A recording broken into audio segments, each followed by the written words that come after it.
இன்றைக்காவது ஒரு அற்புதத்தை இயேசு செய்துவிட மாட்டாரா என்று சொல்லி இப்பொழுது நீங்கள் விசுவாசத்தோடு காத்திருக்கிறீங்க.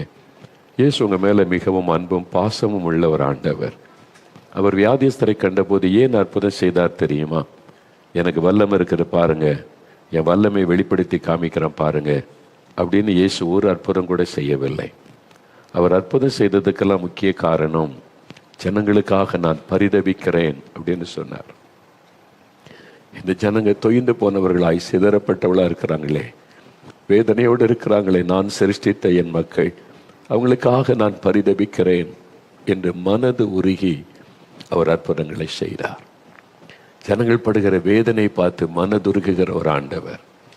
நீங்க படுகிற வேதனை, துக்கம், அந்த கஷ்டங்களை பார்த்து மனது உருகித்தான் இந்த அற்புத பெருவிழா என்கிற ஒரு நிகழ்ச்சியை நடத்தி ஜனங்களுக்காக நீ ஜெபம் பண்ணுன்னு சொல்லி எனக்கு கட்டளையிட்டார்.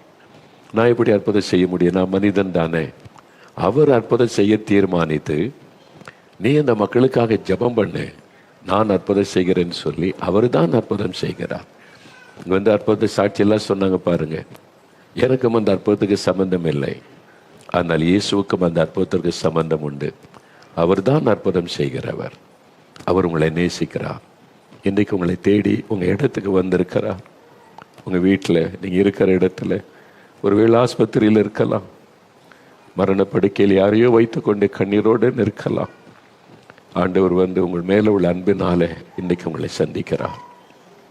நம்ம ஜெபிக்கிறதற்கு முன்னால ஆண்டவர் இயேசு கிறிஸ்துடைய வார்த்தைகளை, அவருடைய வல்லமை குறித்து தியானித்து நாம் ஜெபிக்க போகிறோம். வேத புஸ்தகத்தில் தொடர்ச்சியாக நாம் தியானித்து கொண்டு வருகிறோம். இயேசு எப்படிப்பட்டவர்? லூக்கா 19:3 இயேசு எப்படிப்பட்டவரோ என்று பார்க்கும்படி சகையு என்ற ஒரு மனிதன் வகை தேடினான் என்று எழுதப்பட்டிருக்கிறது. இயேசு பற்றி நிறைய கேள்விப்பட்டிருக்கிறான். இந்த இயேசுவை நானே பார்க்கணும், அவர் எப்படிப்பட்டவர் நீ பார்க்க ஆசையோடு இருந்தான். இயேசு தன்னை அவனுக்கு வெளிப்படுத்தின சம்பவம் தான் எழுதப்பட்டிருக்கிறாரு. அவர் எப்படிப்பட்டவர் என்று தொடர்ந்து தியானித்து கொண்டே வருகிறோம். அவர் அன்புள்ளவர், மனதுருக்கம் உள்ளவர், இரக்கம் உள்ளவர், அவர் வல்லமை உள்ளவர், அவர் அற்புதங்களை செய்கிறவர், அவர் விடுதலை தருகிறவர். இப்படி அவரை குறித்து நம்ம தியானித்து கொண்டே வருகிறோம். இந்த நாளில் இந்த இயேசு எப்படிப்பட்டவர்? அவரே ஒரு காரியம் சொல்கிறார். பரிசுத்த மத்தேயு எழுதின சுவிசேஷம் 28:18 இயேசு தன் சீஷர்களோடு பேசும்போது சொல்லுகிறார், வானத்திலும் பூமியிலும் சகல அதிகாரமும் எனக்கு கொடுக்கப்பட்டிருக்கிறாரு. வானத்திலும் பூமியிலும் சகல அதிகாரம் எனக்கு கொடுக்கப்பட்டிருக்கிறாரு. அவர் சகல அதிகாரம் உள்ள ஒரு ஆண்டவர். அவரால் எதையும் செய்ய முடியும். எந்த அற்புதத்தை மனிதனுக்காக செய்து அவனுடைய துக்கத்தை சந்தோஷமாய் மாற்ற முடியும். இது என்னால் முடியாது, நீ அங்கே போ அப்படின்னு சொல்லுகிற ஆண்டவர் அல்ல. இது என்னால் செய்யக்கூடிய காரியம் அல்ல, நீ அங்கே போய் ஏதாவது செஞ்சால் நடக்கக்கூடும் அப்படி சொல்லுகிற ஆண்டவர் அல்ல. அவர் சகலத்தையும் செய்ய வல்லமை உள்ளவர், அதிகாரம் உள்ளவர். சகல காரியத்தை செய்ய அவருக்கு அதிகாரம் இருக்கிறது என்று. என்ன அதிகாரங்கள்? அவருடைய அதிகாரங்கள் என்ன? அது அதிகாரத்தினால எனக்கு என்ன பிரயோஜனம்? அவர் அதிகாரம் உள்ளவராக இருக்கிறதுனால மனிதர்களாகிய நமக்கு என்ன பிரயோஜனம்? அதுதான் முக்கியம். அவர் மனிதர்களுக்காகத்தான் இந்த உலகத்தில் மனிதனாய் வந்து மறித்து உயிர்த்தெழுந்து மரணத்தை ஜெயித்து பிசாசை ஜெயித்து எல்லா அதிகாரம் எனக்கு இருக்கிறதுன்னு சொன்னார். பூமியில சகல அதிகாரம் உள்ள தேவன். அவருடைய அதிகாரங்கள் என்ன? சில காரியத்தை வேகமாய் சில வசனத்தை உங்களுக்கு காண்பித்து நாம் ஜெபிக்க போகிறோம். முதலாவது பரிசுத்த மத்தேயு எழுதின சுவிசேஷம் 9:6 இயேசு ஒரு காரியம் சொல்கிறார். பூமியிலே பாவங்களை மன்னிக்க மனுஷகுமாரனுக்கு அதிகாரம் உண்டு. இயேசுவுக்கு இருக்கிற ஒரு பெரிய அதிகாரம், பாவத்தை மன்னிக்கிற அதிகாரம். இயேசுவனிடத்தில் ஒரு வியாதியஸ்தனை கொண்டு வந்தாங்க. அவருடைய வியாதிக்கு காரணம் அவனுடைய பாவம் தான் என்பதை இயேசு அறிந்து கொண்டார். அதனால பாவம் மன்னிக்கப்பட்டால் தான் அவன் சுகம் பெற முடியும். அதனால உன் பாவம் மன்னிக்கப்பட்டது மகனேன்னு சொன்னார். அவன் தன் பாவத்தை உணர்ந்த இருதயத்திலே மனம் திரும்பினபடியினால் பாவத்தை மன்னித்தார். அங்க இருக்கிற மத தலைவர்கள் உடனே நினைச்சாங்க, பாவத்தை மன்னிக்கிறதுக்கு இவர் யாரு என்று சொல்லி இயேசுவை குற்றப்படுத்தினார்கள், முறுமுறுத்தார்கள். இது எப்படி இவர் பாவத்தை மன்னிக்க முடியும் என்பதாக. அப்பதான் இயேசு சொன்னார், பூமியிலே பாவங்களை மன்னிக்க மனுஷகுமாரனாகிய எனக்கு, அதாவது இயேசு கிறிஸ்துவுக்கு அதிகாரம் உண்டு. இந்த உலகத்தில் மனிதருடைய பாவத்தை மன்னிக்க அதிகாரம் பெற்ற ஒரே ஒருவர் இயேசு மாத்திரம்தான். அது எப்படி சொல்ல முடியும்? பாவத்தை மன்னிக்க எத்தனையோ வழிகள் இருக்கிறதே, பாவத்துக்கான பரிகாரங்கள் இருக்கிறது, பாவத்துக்காக செய்யக்கூடிய பல காரியம் இருக்கிறது. அது மூலமா பாவம் மன்னிக்கப்படுமே? இல்லை. நீங்க தெளிவா அறிந்து கொள்ள சில காரியத்தை நான் உங்களுக்கு சொல்லுகிறேன் பாருங்கள். சில ஆண்டுகளுக்கு முன்னால இந்தியா டுடே பத்திரிகை ஆங்கிலத்தில் வெளிவரும்ல, கொஞ்ச நாள் தமிழில் வந்துச்சு, இப்போ வரல, ஆனால் ஆங்கிலத்தில் வந்தது இல்லை. அந்த பத்திரிகையில் சில வருஷத்துக்கு முன்னால் ஒரு படத்தோட ஒரு நியூஸ் போட்டிருந்தாங்க. அந்த படம் என்னென்னா, ஒரு மனிதன் வலது கையை இப்படி உயர்த்தி கொண்டேன்னு இருக்கிறான், வலது கையை இப்படி உயர்த்திக்கிட்டே நிற்கிறான். அதை பற்றி என்ன, ஒரு ஆள் வலது கையை உயர்த்தி நிற்கிறாரு, அது என்ன செய்தின்னு நான் வாசித்தேன். அவர் இந்த மாதிரி வலது கரத்தை 10 வருஷத்துக்கு மேலே உயர்த்தி வச்சிருக்கிறார். 10 வருஷத்துக்கு மேலே வலது கை உயர்த்தி வச்சதுனால இப்போ இந்த கையை மடக்க முடியல, அப்படியே நின்று போச்சு ஸ்டிஃபா. அப்போ படுக்கும்போது அப்படியே படுப்பார், அப்படியே எழுந்திருப்பார். நடக்கும்போது வலது கரத்தை உயர்த்தி கொண்டே நடப்பார். இந்த மாதிரி தான் அவருடைய வாழ்க்கை. அவர் உட்காரும்போது வலது கை உயர்த்தி கொண்டே உட்கார்ந்திருப்பார். அவருக்கு உதவி செய்வதற்கு 3-4 வேலையாட்கள், பெரிய செல்வந்தர் போல. அப்போ எப்படி கை வைத்துக்கிட்டே கஷ்டம் இல்லை, அதனால ஒரு மரத்தில் கைத்தை கட்டி அந்த கைத்தை அப்படி பிடித்து கொண்டு அப்படியே இருப்பார். அப்போ அந்த ஒரு கையை அப்படி வைப்பதற்கான சில காரியங்களை அவங்க செய்வாங்க. அந்த வேலையாட்கள் தான் அவருக்கு வேண்டிய சேவைகள் செய்வாங்க. எதுக்கு 10 வருஷமாக அவர் வலதுகை உயர்த்திக்கிட்டே இருக்கணும், என்ன காரியம் என்பதாய் நான் வாசித்தேன். அந்த நியூஸில் சொல்லப்பட்டிருந்தது. அவர் வட இந்தியாவை சார்ந்த ஒரு செல்வந்தர். அவருக்கு இந்த வலது கையினால் ஒரு பாவம் செய்து விட்டாராம். ஒரு பாவம் செய்துட்டார். அது என்னதுன்னு சொல்லலை, ஒரு பாவம் செய்துட்டார். அது ஒரு மனசாட்சியை வாதித்தார்.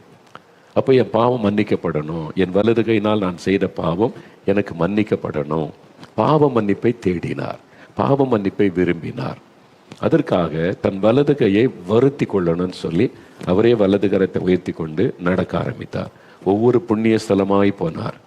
ஒவ்வொரு ஆற்றில் மூழ்கி எழும்பினா பாவம் மன்னிக்கப்பட்டுரும், இந்த குளத்தில் மூழ்கினா பாவம் மன்னிக்கப்பட்டுரும், இங்கே போய் இந்த பரிகாரம் செய்தால் மன்னிக்கப்பட்டுன்னு பல இடங்களே அவருக்கு சொன்னார்கள். அதனால வேலையாட்கள் அழைத்து கொண்டு ஒவ்வொரு இடமா போனார். 10 வருடமாய் இந்த பாவ மன்னிப்புக்காக அலைந்து பரிகாரம் செய்து கொண்டே இருக்கிறார். ஆனாலும் இந்த பாவம் மன்னிக்கப்பட்ட நிச்சயம் அவர்களுக்கு உண்டாகலை. அந்த பாவத்தின் பாரம் ஒரு பக்கம், சரீரத்தை வருத்தப்படுத்தி கொண்ட ஒரு பக்கம், அப்படியே அலைந்து கொண்டு இருக்கிறார். என்ன காரியம்? பாவ மன்னிப்பு அவர் விரும்பினார். பாவ மன்னிப்புக்காக பல பரிகாரங்களை செய்தார். பாவம் மன்னிக்கப்பட்ட நிச்சயம், அந்த சந்தோஷம் அவருக்கு வரவில்லை. இப்போ அவருடைய சரீரம் பாதிக்கப்பட்டவராக இன்னும் அலைந்து கொண்டிருக்கிறார் என்றுதான் அந்த செய்தி. அப்போ அவர் பக்தியாக தான் பாவ மன்னிப்பை தேடினார், அந்த சந்தோஷத்தை பெற்றுக்கொள்ளவில்லையே. ஒன்று அறிந்து கொள்ளுங்கள், எல்லா மனிதர்களுமே பாவ மன்னிப்பை பெறணும்னு விரும்புகிறார்கள், வாஞ்சிக்கிறார்கள். அதற்காக பரிகாரங்கள் என்ற பல காரியங்களை செய்கிறார்கள், பணத்தை செலவு பண்ணுகிறார்கள். ஆனால் பாவத்தை மன்னிப்பதற்கு அதிகாரம் பெற்ற ஒரே ஒரு உலகத்தில் இயேசு கிறிஸ்து மட்டும்தான். ஏனென்றால் அவர் ஒருவர் தான் பாவத்திற்கான பரிகாரத்தை செய்தார். பரிகாரத்தை செய்யாத ஒருவர் எப்படி பாவத்தை மன்னிக்க முடியும்?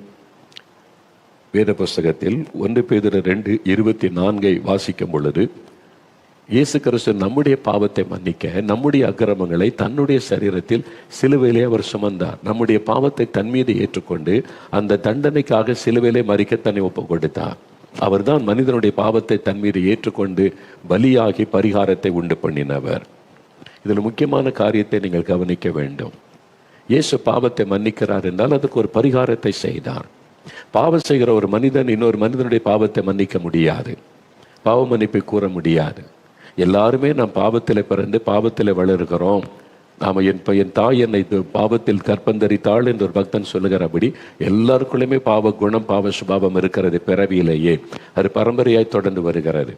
அப்படி உலகத்தில் பிறந்த எந்த மனிதனும் ஒரு மனிதனுடைய பாவத்தை மன்னிக்க முடியாது, மீட்க முடியாது. ஒரு பரிசுத்தமுள்ள ஒருவர் வந்து பாவத்திற்கான பரிகாரத்தை செய்து முடித்தால்தான் பாவத்தை மன்னிக்க முடியும். இந்த உலகத்தில் அப்படி யாரும் இல்லாததுனால காணக்கூடாத அந்த இறைவன், அந்த தேவனை மனித அவதாரம் எடுத்து வந்தார், இயேசுவாக வந்தார். ஆனால் அவர் பிறப்பு பரிசுத்தமாக இருக்கணும். அதனால தான் அவர் ஸ்திரீயின் வித்து என்று அழைக்கப்படுகிறார். ஆண் துணை இல்லாதபடி பரிசுத்த ஆவியானவராலே அவர் கன்னிமரியாளிடத்தில் உற்பத்தியாகி அவர் மனித அவதாரம் எடுத்து பிறந்தார். பிறப்பு பரிசுத்தம்.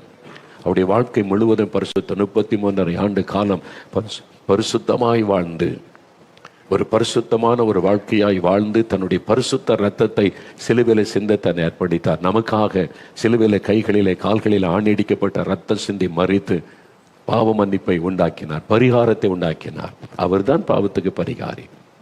வேதம் சொல்லுகிறது அவர்தான் பரிகாரி என்பதாய் சொல்லுகிறது. அவர் தான் ஒரு மனுஷனுடைய பாவத்தை மன்னிக்க முடியும். ஏன்னா என் பாவத்தை சுமந்தவர் அவர். நம்முடைய உலகத்தின் பாவத்தை சுமந்து தீர்க்கிற தேவ ஆட்டுக்குட்டி என்று அவரை குறித்து சொல்லப்பட்டது.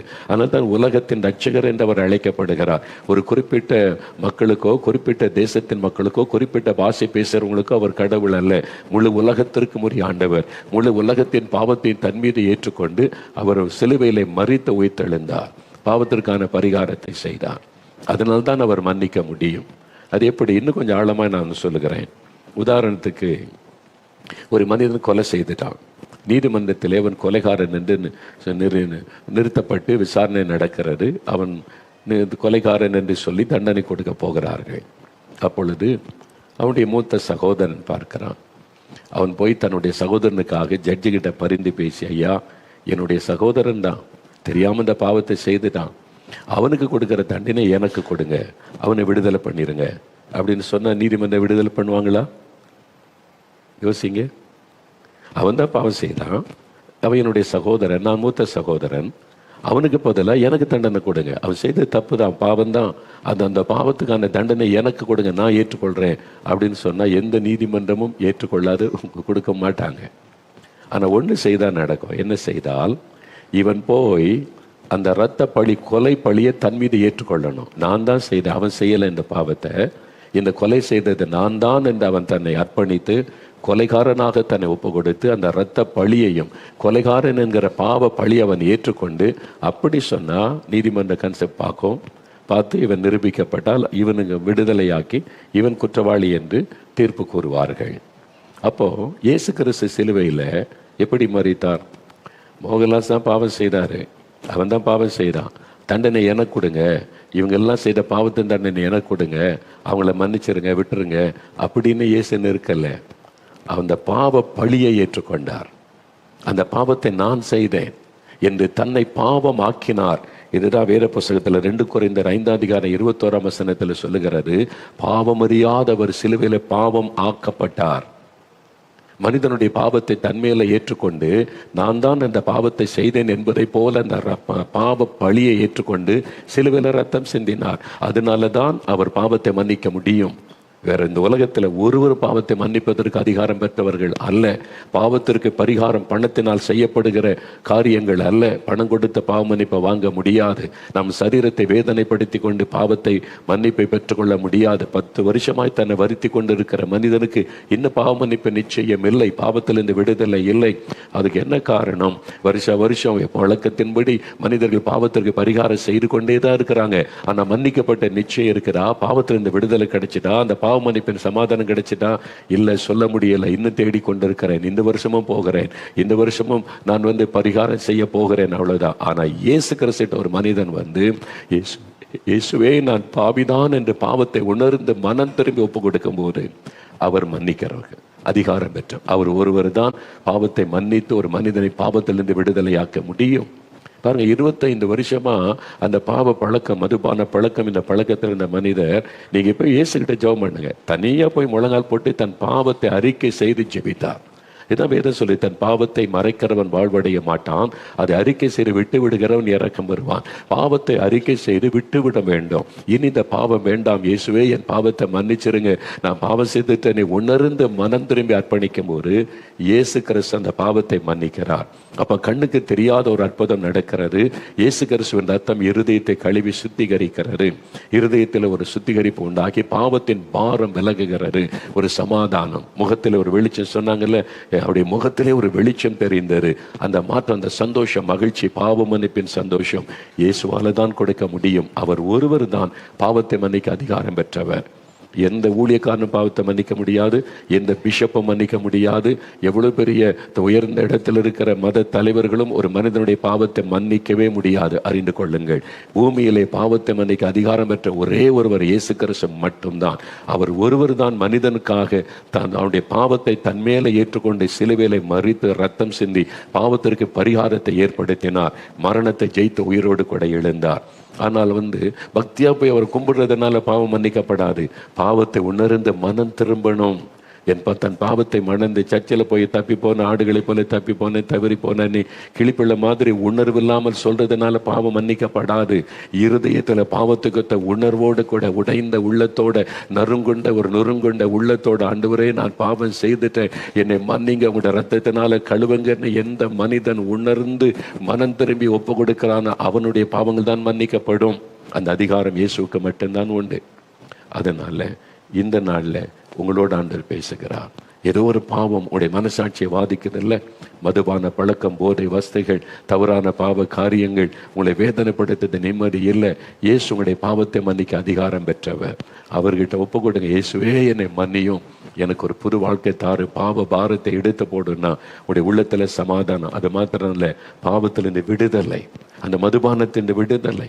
25 வருஷம் மதுபான பழக்கம் போய்விட்டதே, ஒரே நாள்ல உண்மையாய் மனம் திரும்பும் போது இயேசு கிறிஸ்து பாவத்தை மன்னித்து பாவத்தின் விடுதலை தருகிறார். லஞ்சம் வாங்குறவன் போய் பாவத்துக்கு பரிகாரம் பண்ணுகிறான், மறுபடியும் லஞ்சம் வாங்குறான், வருஷம் பரிகாரம் பண்றான், மறுபடியும் லஞ்சம் வாங்கி கொண்டே இருக்கிறான். இயேசு கிட்ட அது அல்ல. நீ லஞ்சம் வாங்குற பாவத்தை விட்டு மனம் திரும்பு, கண்ணீரோடு ஒப்புக்கூடி, இனி லஞ்சம் வாங்கக்கூடாது, அவனுக்கு தான் மன்னிப்பு. என்னால் பணம் கொடுத்து காசு கொடுத்து பரிகாரம் பண்ணி ஊழல், லஞ்சம், அநியாயம், அக்கிரமம் தொடர்ந்து பெருகி கொண்டே தானே இருக்கிறது. அது அல்ல. உண்மையாய் ஒரு மனிதன் பாவத்தை விட்டு மனம் திரும்பி இயேசு வரும் பொழுது மன்னித்து அவருடைய வாழ்க்கையை மாற்றுகிறார். உங்களுக்குள்ள ஒரு மாற்றம் இன்றைக்கு ஆண்டவர் தருவார். அவர் உங்களை மன்னித்து உங்களுக்கு ஒரு புதிய இருதயத்தை கொடுத்து பாவத்தின் விடுதலை கொடுத்து ஆசீர்வதிப்பார். அந்த அதிகாரம் இயேசுக்கு உண்டு. இரண்டாவது, இயேசு கிறிஸ்து சகல நோய்களையும் குணமாக்க அதிகாரம் பெற்றிருக்கிறார்.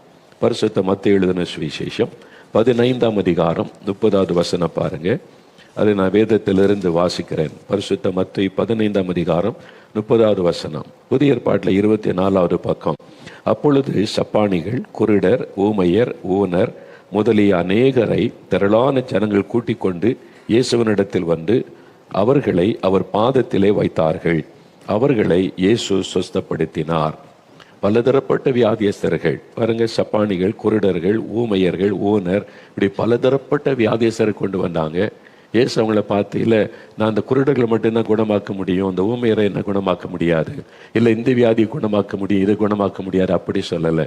சகல வியாதிகளை குணமாக்குகிற அதிகாரம் பெற்றவர் இயேசு. மத்தேயு 4:23 வாசிக்கும் போது சகல வியாதிகளை நீக்கி சகல நோய்களை மாற்றி ஜனங்களை குணமாக்கினார் என்று வேத வசனம் சொல்லுகிறது. அவரிடத்தில் வந்த எந்த வியாதியஸ்தரையும் இயேசு குணமாக்காமல் அனுப்பவில்லை. என்னால் முடியாது என்று சொல்லி அனுப்பவில்லை. தொழுநோயினால் பாதிக்கப்பட்டு வந்தாங்க, இயேசு குணமாக்கினார். நடக்க முடியாத திமிர்வாரக்காரங்களை கொண்டு வந்தாங்க, அவர்களை குணமாக்கி நடக்க வைத்தார். பிறவிலேயே கண் தெரியாதவங்களை கொண்டு வந்தாங்க, அவர்களுக்கு கண் பார்வை கொடுத்தார். பிறவிலேயே காது கேட்காத ஊமையர்களை கொண்டு வந்தார், பேசத்தக்கதாக காது கேட்கத்தக்கதாக அற்புதம் செய்தார். அந்த சந்தரோகிகளை கொண்டு வந்தாங்க, அவர்களை குணமாக்கினார். அவரால் குணமாக்க முடியாத வியாதியே ஒன்றும் இல்லை. இன்றைக்கு நீங்க எந்த நோயினால பாதிக்கப்பட்டு இருக்கிறீங்க, என்ன வியாதியினால நீங்க கஷ்டப்பட்டு கொண்டு இருக்கிறீங்க, மருத்துவத்தால குணமாக்க முடியாதுன்னு சொல்லிட்டாங்களா, இதுக்கு மேல மருந்து இல்லைன்னு சொல்லிட்டாங்களா, இத்தனை வருடமாய் மருந்து மாத்திரைகளை சாப்பிட்டு கொஞ்சம் கூட சுகம் உண்டாகலேன்னு வருத்தத்தில் இருக்கிறீங்களா, சாகும் வரைக்கும் நீங்க இந்த மாத்திரை சாப்பிட்டு தான் ஆகணும், குணமாக்க முடியாது, கட்டுப்படுத்த முடியும்னு மருத்துவம் சொல்லிவிட்டதா, பாதிக்கப்பட்ட ஒரு இருதயத்தோட இன்னும் எவ்வளவு நாள் இந்த மாத்திரையிலும் மருந்திலும் வாழுவது, எவ்வளவு நாள் இந்த வேதனையோடு இருப்பது என்று கலங்கி கொண்டிருக்கிறீங்களா? இயேசு உங்களை பார்த்து மனது உருகுகிறார். நான் உன்னை குணமாக்க முடியும் மகனே, நான் உன்னை குணமாக்க முடியும் மகளே. சகல வியாதிகளையும் நோய்களையும் மாற்றி குணமாக்க இயேசு கிறிஸ்து வல்லமை உள்ளவர். அவரால் குணமாக்க முடியாத வியாதி என்று ஒன்றுமே இல்லை. அவர் உங்களை குணமாக்குவார், அவர் உங்களை குணமாக்குவார், அவரால் முடியும்.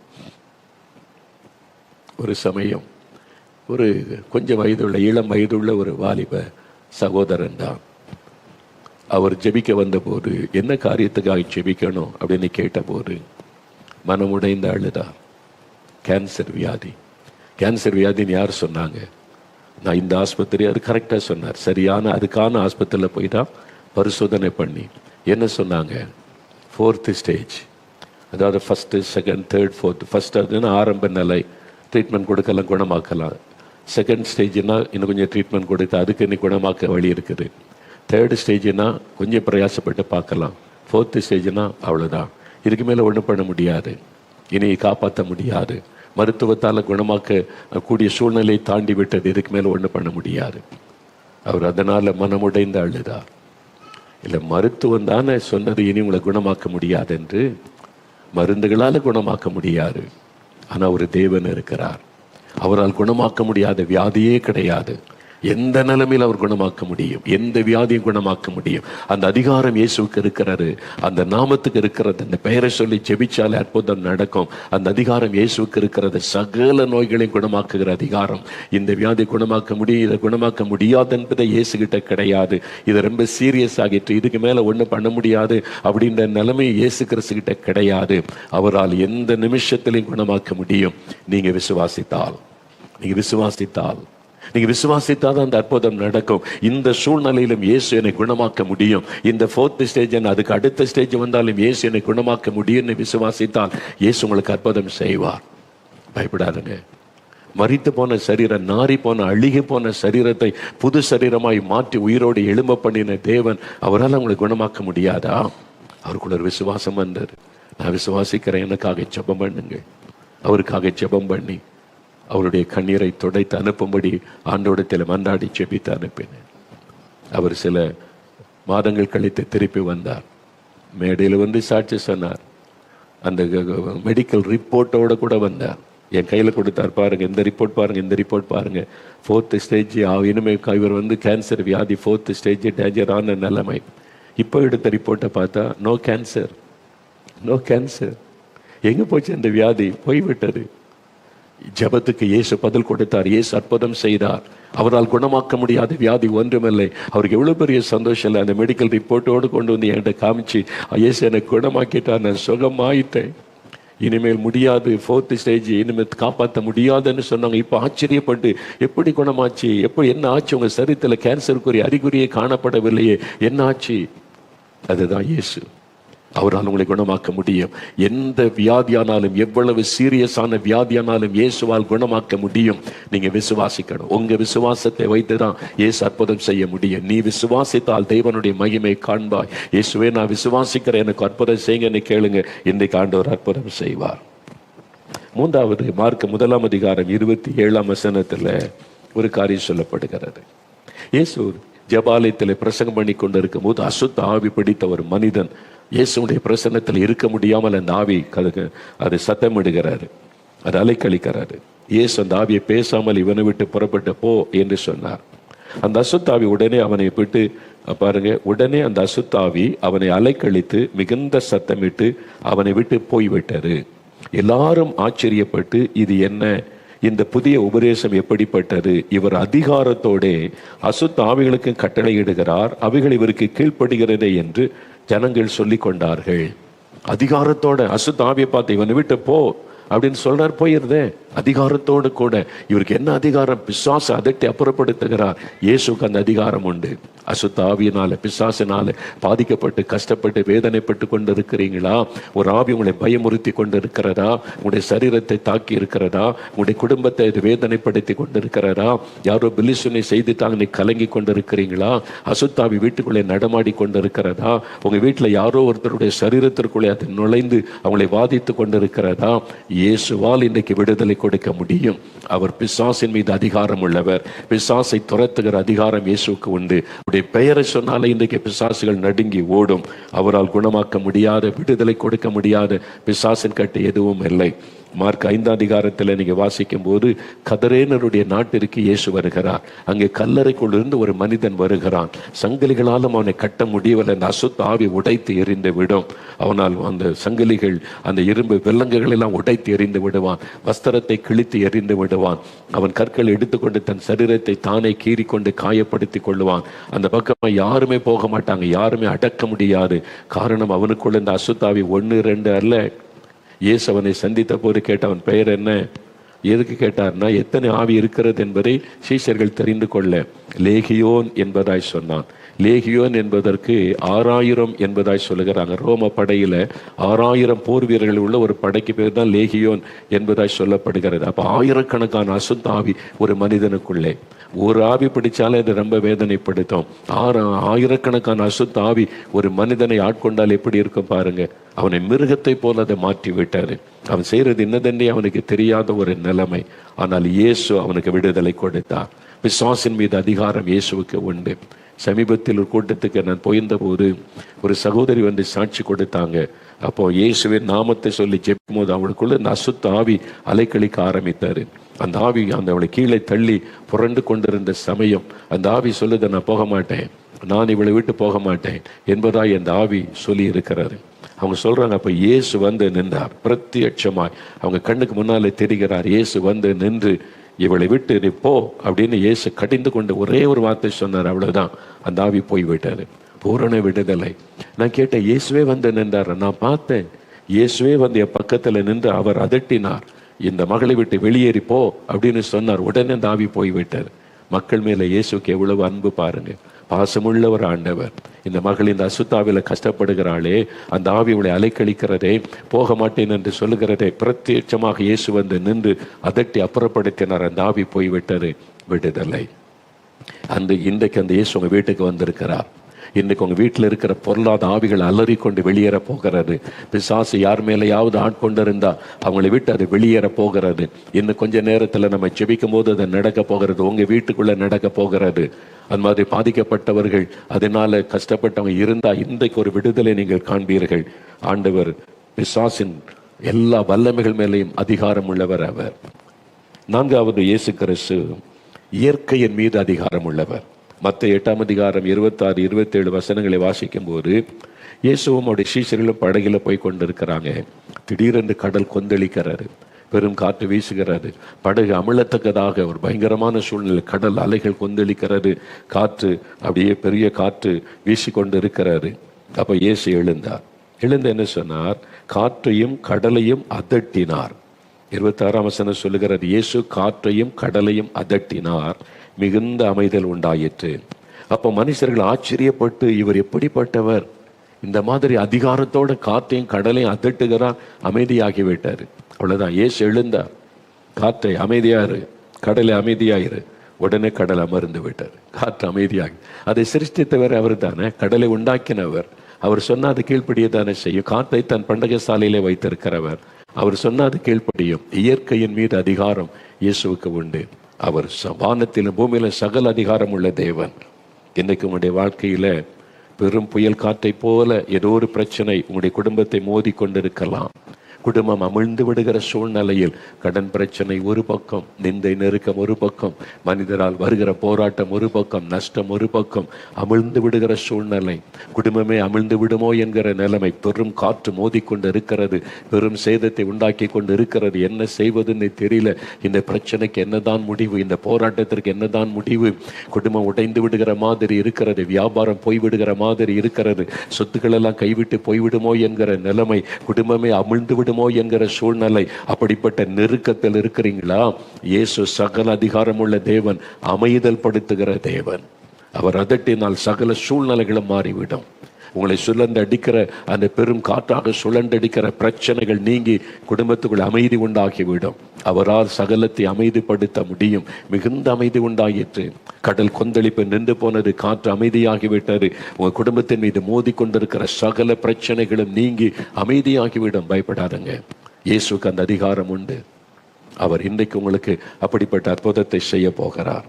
கடைசியாக ஒரு காரியத்தை மாத்திரம் பார்த்து ஜெபிக்க போகிறோம். மார்க் 5ஆம் அதிகாரம் 41, 42 வசனத்தை நீங்கள் வாசிக்கும் போது, இயேசு கிறிஸ்து யவீரு என்ற ஒரு மனிதனுடைய அழைப்பை ஏற்று வீட்டிற்கு வருகிறார். அவனுடைய 12 வயது ஒரே மகள் மரித்து விட்டாள். சிறு பெண் மரித்து விட்டாள். ஒரு மரணம் அந்த வீட்டில் ஏற்பட்டு விட்டாரு. அந்த அறைக்குள்ள வச்சிருக்கிறாங்க. குடும்பமே அழுது கொண்டு இருக்கிறாரு. அப்போதான் இயேசு வருகிறார்.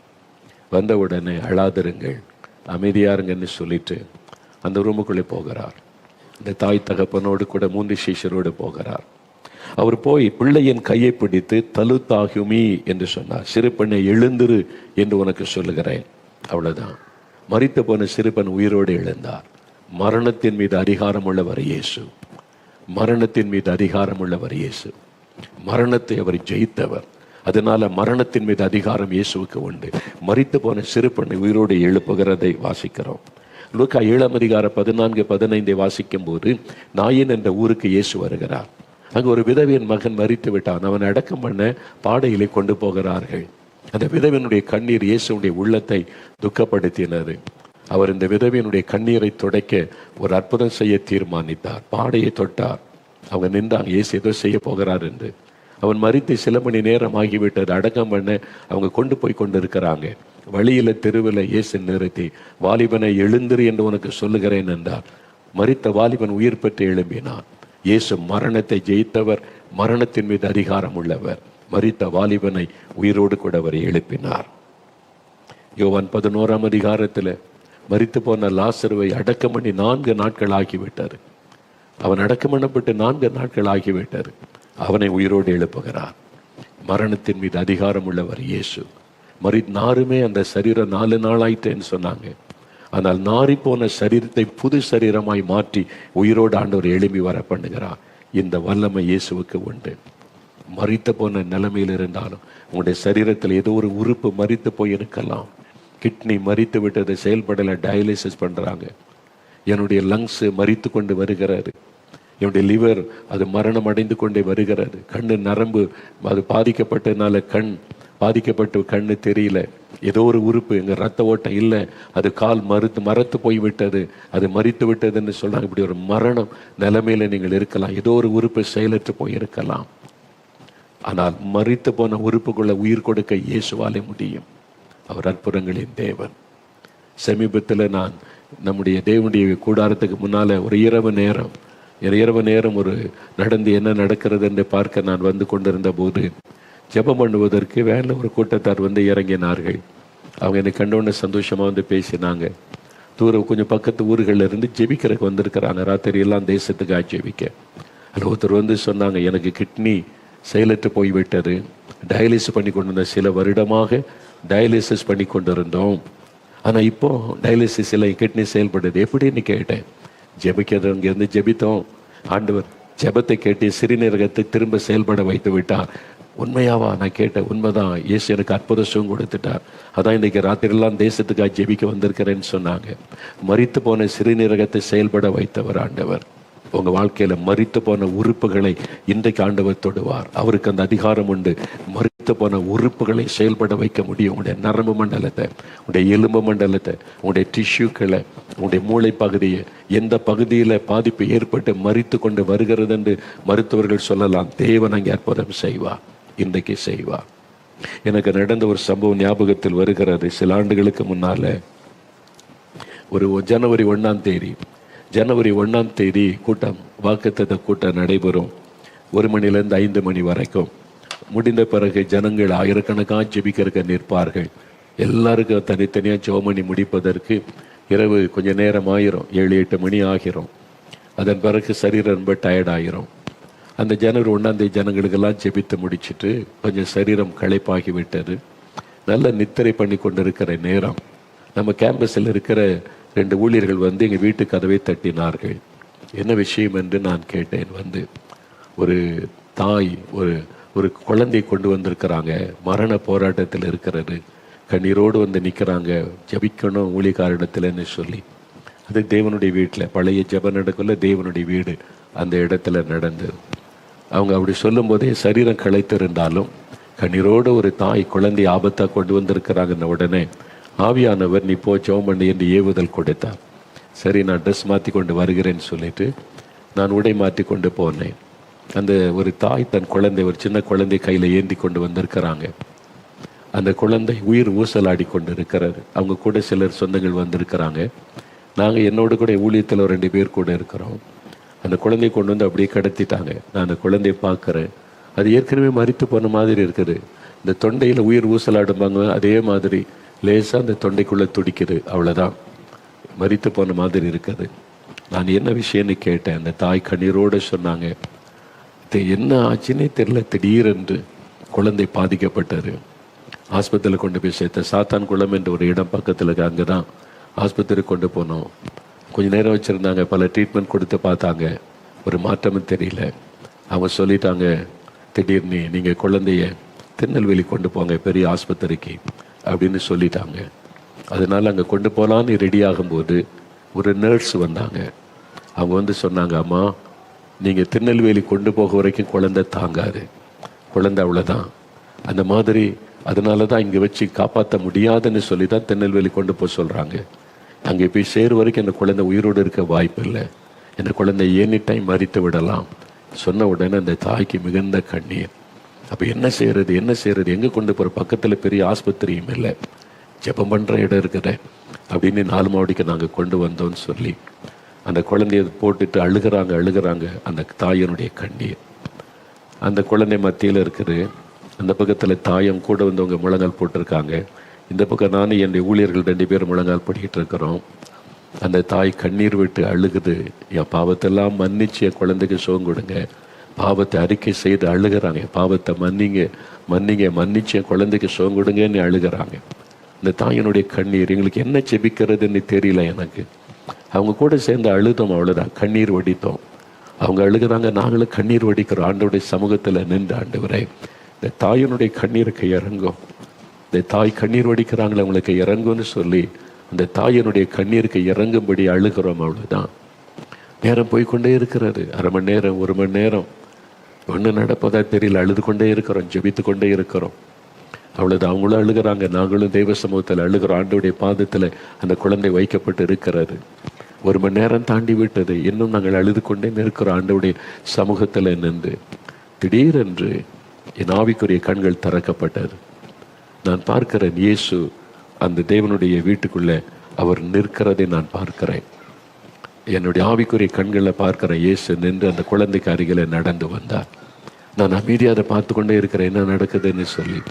இயேசு வந்தவர் இந்த குழந்தை பக்கத்தில் உட்கார்ந்து தன்னுடைய கரத்தை நீட்டி அந்த குழந்தையை தொட்டார். ஆண்டவர் எழுந்தார், என்னை பார்த்து புன்முறுவலோடு ஒரு சிரிச்சிட்டு அப்படியே போய்விட்டார். அவ்வளோ, இதெல்லாம் ஒரு ஜஸ்ட் 1 மினிட்ல முடிந்து விட்டார். நான் சொன்னேன், இயேசு வந்து குழந்தையை தொட்டுட்டாரு, இனி உங்கள் குழந்தைக்கு ஒன்றும் செய்யாதுன்னு உடனே அந்த தாய் சந்தோஷப்பட்டு துதிக்க ஆரம்பித்தாங்க. இயேசுவே உமக்கு ஸ்தோத்திரம். ஒரு ஆனந்த கண்ணீரோட துதிக்கிறாங்க. நான் விசுவாசிக்கிறேன், என் குழந்தையை தொட்டுட்டீங்க, என் குழந்தைக்கு ஜீவனை கொடுத்துட்டீங்க, மரணக்கட்டு மாறிவிட்டது, ஸ்தோத்திரம்னு துதிச்சாங்க. அப்புறம் நாங்கள் துதித்து முடிச்சு, இயேசு தொட்டுட்டார், குழந்தைக்கு சுகமாயிட்டு. அந்த நிமிஷத்தில் இந்த குழந்தை சுகமடைய ஆரம்பித்தார். அற்புதமான சுகம். மரணக்கட்டிலிருந்து ஆண்டவர் விடுதலை கொடுத்தார். அந்த மரண போராட்டத்திலிருந்து விடுதலை கொடுத்து சாக கிடந்த குழந்தைக்கு ஒரு புதிய ஜீவனை ஆண்டவர் கொடுத்தார். மரண போராட்டத்திலிருந்து விடுதலை கொடுத்தார். எனக்கு அன்பானவர்களே, இன்றைக்கு உங்கள் வீட்டில் யாரோ ஒருவரை எப்படி வைத்து கொண்டு அழுது கொண்டு இருக்கலாம், ஆஸ்பத்திரியில் யாரோ ஒருவரை வைத்து கொண்டு கண்ணீர் வடித்து கொண்டு இருக்கலாம். மரணம் நேர்ந்து விடுமோ என்கிற பயத்தோட, இந்த சின்ன வயசுல இவங்க மறிக்க போகிறாங்களே என்கிற ஒரு கண்ணீர். இயேசு மரணத்தின் மீது அதிகாரம் உள்ளவர். நீங்க விசுவாசித்தால் இன்றைக்கு ஒரு அற்புதம் நடக்கும். நீங்க விசுவாசித்தால், ஆண்டவர் லாசர் கல்லறை முன்பாய் நின்று கொண்டு என்ன சொன்னார்? நீ விசுவாசித்தால் தேவனுடைய மகிமை காண்பாய். அவர் எதிர்பார்க்கிற ஒன்றே ஒன்று விசுவாசம். நீங்க விசுவாசிக்கிறீங்களா? இவ்வளவு பேர் சாட்சி சொல்லி நேரடியாக வந்து பேசிய நீங்கள் விசுவாசிக்காவிட்டால் ஆண்டவர் எப்படி உங்களுக்கு அற்புதம் செய்ய முடியும்? ஆண்டவரே, நான் விசுவாசிக்கிற உங்களுடைய வல்லமை நான் சந்திக்கப்படலை, உங்களுடைய வல்லமை சந்தேகப்பட மாட்டேன், நீங்க அற்புதம் செய்கிற தேவன், என்னை தொடுங்க, எனக்கு ஒரு அற்புதம் செய்யுங்கன்னு கேட்டு பாருங்க. இன்றைக்கு ஆண்டவர் அற்புதம் செய்வதை நீங்கள் பார்ப்பீங்க. உங்களுடைய வாழ்க்கையில் இந்த அற்புதம் நடக்கும்.